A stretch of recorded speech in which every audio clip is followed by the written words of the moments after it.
नमस्कार। आकाशवाणी चंडीगढ़ से प्रादेशिक समाचारों के साथ मैं पंकज धीमान। सबसे पहले पेश है मुख्य समाचार। हरियाणा के राज्यपाल बंडारू दत्तात्रेय ने दवा कंपनियों को एंटी मैक्रोबियल रेजिस्टेंस के बढ़ते खतरे से निपटने के लिए नई दवाओं और वैक्सीन की खोज करने का आह्वान किया। हरियाणा के मुख्य निर्वाचन अधिकारी ने विभिन्न विभागों के वरिष्ठ अधिकारियों के साथ मतदान केंद्रों पर किए जाने वाले प्रबंधों की समीक्षा बैठक की।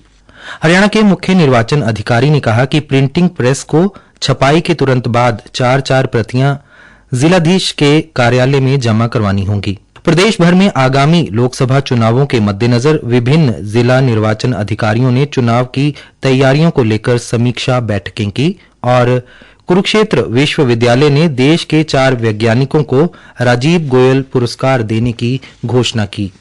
अब समाचार विस्तार से। हरियाणा के राज्यपाल बंडारू दत्तात्रेय ने प्रमुख दवा कंपनियों से आह्वान कर कहा कि उन्हें एंटी मैक्रोबियल रेजिस्टेंस के बढ़ते खतरे से निपटने के लिए विशेष रूप से एंटीबायोटिक दवाओं के नए वर्गों और वैक्सीन विकास के वैकल्पिक तरीकों से नई दवाओं की खोज करनी होगी, क्योंकि रोगाणुरोधी प्रतिरोध AMR वैश्विक सार्वजनिक स्वास्थ्य के लिए एक गंभीर चुनौती है तथा वर्तमान एंटीबायोटिक्स अब बेअसर हो रही हैं।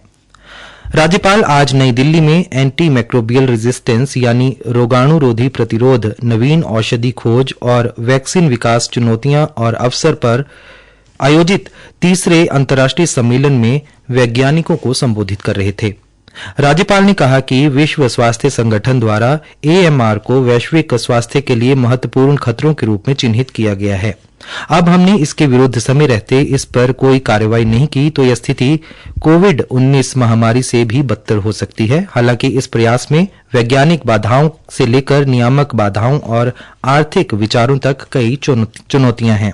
श्री दत्तात्रेय ने कहा कि एक नई दवा को बाजार में लाने पर लगभग $1 अरब का खर्च आता है और नए रोगाणुरोधी एजेंटों को विकसित करने के लिए नए यौगिकों की खोज, जीनोमिक्स, आर्टिफिशियल इंटेलिजेंस और मशीन लर्निंग जैसी उन्नत तकनीकों और अंतः विषयों और सहयोग को बढ़ावा देने जैसे नवीन दृष्टिकोण की आवश्यकता होती है। AMR ने प्रतिरोधी रोगजनकों से निपटने के लिए नवीन दवा खोज और वैक्सीन विकास की तत्काल आवश्यकता को प्रेरित किया है। उन्होंने उपस्थित सभी वैज्ञानिकों से चर्चा, जानकारी साझा और विचार विमर्श करने और चुनौती से प्रभावी ढंग से निपटने के लिए एक सफल योजना के साथ कार्य करने का आग्रह भी किया। हरियाणा के मुख्य निर्वाचन अधिकारी अनुराग अग्रवाल ने कहा कि लोकतंत्र के पर्व लोकसभा चुनाव 2024 को मनाने के लिए चुनाव आयोग ने दिव्यांग तथा 85 वर्ष से अधिक आयु वाले मतदाताओं के लिए मतदान केंद्रों पर विशेष व्यवस्था की है ताकि वे अपने मताधिकार का प्रयोग कर सकें। राज्य में लगभग 1.48 लाख दिव्यांग मतदाता हैं। श्री अग्रवाल ने आज सूचना, जनसंपर्क, भाषा एवं संस्कृति विभाग, स्कूल शिक्षा, उच्चतर शिक्षा, समाज कल्याण, स्वास्थ्य, रेड क्रॉस, लोक निर्माण इत्यादि विभागों के वरिष्ठ अधिकारियों के साथ पोलिंग स्टेशनों पर किए जाने वाले विशेष प्रबंधों पर समीक्षा बैठक की। उन्होंने कहा कि वृद्ध और दिव्यांग मतदाताओं की सुगम पहुंच सुनिश्चित करने के लिए मतदाता केंद्र पर रैंप, व्हील चेयर लाने व ले जाने की व्यवस्था, मेडिकल किट इत्यादि की व्यवस्था करने के साथ साथ NCC एवं NSS के स्वयं सेवकों को उनकी सहायता के लिए तैनात किया जाएगा। आयोग ने दिव्यांग मतदाताओं के लिए चुनावों से संबंधित जानकारी के लिए सक्षम ऐप भी बनाया है। उन्होंने कहा कि शिक्षा विभाग की चुनावों में अहम भूमिका रहती है और अधिकांश पोलिंग स्टेशन स्कूलों में ही बनाए जाते हैं। अध्यापक बच्चों को चुनाव प्रक्रिया से संबंधित जानकारी दें और उन्हें अपने अभिभावक के साथ साथ अन्य लोगों को मतदान करने के लिए भी जागरूक करने को कहें। श्री अनुराग अग्रवाल ने बताया कि आगामी लोकसभा आम चुनाव के दौरान कोई भी प्रिंटिंग प्रेस व प्रिंटिंग प्रेस का मालिक चुनाव प्रचार से संबंधित किसी भी प्रकार की गैर कानूनी सामग्री छाप कर नहीं दे सकता। दोषी पाए जाने वाले के विरुद्ध आवश्यक कार्रवाई अमल में लाई जाएगी। मुख्य निर्वाचन अधिकारी ने बताया कि कोई छपाई दस्तावेज किसी के धर्म, जाति, समाज, भाषा या चरित्र हनन का प्रकाशन करता है तो वह गैर कानूनी होगा। उन्होंने बताया कि प्रिंटिंग प्रेस मालिक एवं प्रिंटर्स प्रत्येक छपाई की सामग्री के मुख्य पृष्ठ पर अपना पूरा पता प्रिंटिंग प्रेस सहित मुद्रित करेंगे। छपाई के संबंध में प्रत्येक प्रिंटिंग प्रेस मालिक को निर्धारित प्रपत्र 1 व 2 छपाई से संबंधित घोषणा जो कि 2 व्यक्तियों द्वारा सत्यापित हो, जिलाधीश के कार्यालय में छपाई के तुरंत बाद 4-4 प्रतियां जमा करवानी होंगी। उन्होंने कहा कि सभी प्रिंटिंग प्रेस मालिक इन निर्देशों का पालन करना सुनिश्चित करें।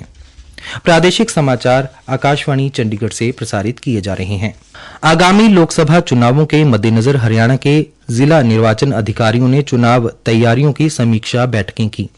भारत निर्वाचन आयोग के निर्देशानुसार मतदाताओं को किसी भी प्रकार के प्रलोभन दिए जाने संबंधी शिकायत के लिए टोल फ्री नंबर 1950 जारी किया गया है। भिवानी के जिला निर्वाचन अधिकारी नरेश नरवाल ने कहा है कि चुनाव में अपने विवेक के बिना किसी प्रलोभन के अपने मत का प्रयोग करें। उन्होंने कहा कि चुनाव के दौरान इस प्रकार की गतिविधियों व चुनाव प्रक्रिया के दौरान प्रलोभन संबंधी वस्तुओं के आवागमन की निगरानी हेतु उड़न दस्ते व निगरानी टीमों की रिश्वत संबंधी घटना की सूचना जिला में स्थापित नियंत्रण कक्ष के टोल फ्री नंबर 1950 पर दी जा सकती है। फरीदाबाद के जिलाधीश विक्रम सिंह ने आज लघु सचिवालय में बैठक कर जिले के सभी राजनीतिक दलों व विभिन्न विभागों के अधिकारियों को prevention of defacement property act की पालना करने के लिए दिशा निर्देश दिए। कैथल उपायुक्त प्रशांत पवार ने कहा कि जिला प्रशासन द्वारा लोकसभा आम चुनाव को लेकर सभी तैयारियां पूरी कर ली गई हैं। उन्होंने मीडिया से आह्वान कर इस महापर्व के दौरान अपनी सकारात्मक भूमिका का निर्वहन करने को कहा। वहीं रोहतक के जिला निर्वाचन अधिकारी अजय कुमार ने लोकसभा आम चुनाव की घोषणा के बाद आदर्श चुनाव आचार संहिता लागू होने के चलते राजनीतिक दलों तथा उम्मीदवारों के लिए हिदायत जारी कर दी है। उन्होंने कहा कि जो कोई भी पार्टी या उम्मीदवार ऐसी गतिविधि में शामिल नहीं होगा जिससे जाति एवं समुदाय में तनाव या घृणा पैदा हो। राजनीतिक पार्टियां केवल नीतियों एवं कार्यक्रमों आदि के आधार पर ही दूसरी पार्टियों की आलोचना करने तक खुद को सीमित रखेंगी।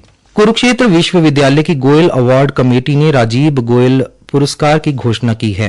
कुरुक्षेत्र विश्वविद्यालय के कुलपति प्रोफेसर सोमनाथ सचदेवा ने कहा कि कुरुक्षेत्र विश्वविद्यालय हर वर्ष देश के श्रेष्ठ वैज्ञानिकों को सम्मानित कर विज्ञान एवं तकनीक के क्षेत्र में योगदान में महत्वपूर्ण भूमिका निभा रहा है। उन्होंने कहा कि इन वैज्ञानिकों ने विज्ञान के विभिन्न क्षेत्रों में काम करते हुए उत्कृष्ट योगदान दिया है। प्रत्येक राजीव गोयल पुरस्कार के लिए 1 पदक, प्रशस्ति पत्र और 1 लाख रुपए नकद दिया जाएगा। गोयल पुरस्कारों के लिए चुने गए 4 वरिष्ठ वैज्ञानिकों के नामों की घोषणा विश्वविद्यालय ने पिछले सप्ताह ही कर दी थी। Doctor Saptarishi Basu, mechanical engineering विभाग Bengaluru applied sciences, doctor Sebastian C Peter, JNCASR Bengaluru रासायनिक विज्ञान, डॉक्टर बशुरा अतीक जैविक विज्ञान और बायो इंजीनियरिंग विभाग IIT कानपुर जीवन विज्ञान और डॉक्टर संजीव कुमार अग्रवाल भौतिकी संस्थान भुवनेश्वर भौतिक विज्ञान को कुरुक्षेत्र विश्वविद्यालय द्वारा पुरस्कार के लिए चुना गया है। कुरुक्षेत्र विश्वविद्यालय में आज पर्यावरण, वन और जलवायु परिवर्तन मंत्रालय के EIACP केंद्रों द्वारा मिशन लाइफ अभियान के तहत मैराथन जागरूकता सह प्रदर्शनी व विस्तार व्याख्यान पर मैराथन दौड़ का आयोजन किया गया। विश्वविद्यालय के कुलपति प्रोफेसर सोमनाथ सचदेवा ने मैराथन को हरी झंडी दिखाकर रवाना किया। इस मौके उन्होंने कहा कि युवा पर्यावरण के संरक्षण के लिए बेहतर कार्य कर सकते हैं। भिवानी के भीम स्टेडियम में 19 से 21 मार्च तक हरियाणा स्टेट हैंडबॉल एसोसिएशन द्वारा 52वीं पुरुष एवं महिला सीनियर स्टेट हैंडबॉल चैंपियनशिप का आयोजन किया जाएगा। एसोसिएशन के महासचिव संदीप कोंटिया ने बताया कि प्रतियोगिता कल 11 बजे शुरू होगी। मुख्य समाचार एक बार फिर। हरियाणा के राज्यपाल बंडारू दत्तात्रेय ने दवा कंपनियों को एंटी मैक्रोबियल रेजिस्टेंस के बढ़ते खतरे से निपटने के लिए नई दवाओं और वैक्सीन की खोज करने का आह्वान किया। हरियाणा के मुख्य निर्वाचन अधिकारी ने विभिन्न विभागों के वरिष्ठ अधिकारियों के साथ मतदान केंद्रों पर किए जाने वाले प्रबंधों की समीक्षा बैठक की। हरियाणा के मुख्य निर्वाचन अधिकारी ने कहा कि प्रिंटिंग प्रेस को छपाई के तुरंत बाद 4-4 प्रतियां जिलाधीश के कार्यालय में जमा करवानी होंगी। प्रदेश भर में आगामी लोकसभा चुनावों को लेकर विभिन्न जिला निर्वाचन अधिकारियों ने चुनाव तैयारियों की समीक्षा बैठकें की और कुरुक्षेत्र विश्वविद्यालय ने देश के 4 वैज्ञानिकों को राजीव गोयल पुरस्कार देने की घोषणा की। प्रादेशिक समाचार समाप्त हुए।